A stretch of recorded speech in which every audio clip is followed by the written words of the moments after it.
بہاولپور کا صحرا چولستان تاریخی قلعوں سے مالا مال ہے، لیکن حکومت کے نظر انداز کرنے سے تاریخی قلعے اپنی شناخت کھوتے جا رہے ہیں۔ شہر سے تقریباً 100 کلومیٹر دور فورٹ عباس روڈ پر 470 سالہ پرانے تاریخی قلعے موج گڑھ کی حالت بھی مختلف نہیں۔ یہ قلعہ اس وقت کے فرمانروا معروف خان کوہرانی نے دریائے گھاگرا کے کنارے تعمیر کروایا تھا۔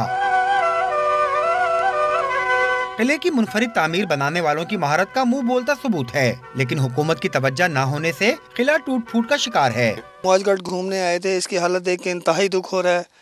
چولستان کے بالکل قلعوں کا نام و نشان مٹاتے جا رہے ہیں۔ ملک کے مختلف علاقوں سے آنے والے سیاح خوبصورت ورثے کی حالت دیکھ کر دکھ اور افسوس کا اظہار کرتے ہیں۔ چولستان میں جتنے قلعے سارے خراب ہو رہے ہیں، ایک قلعہ ڈراور ہے، کچھ بہتر ہے۔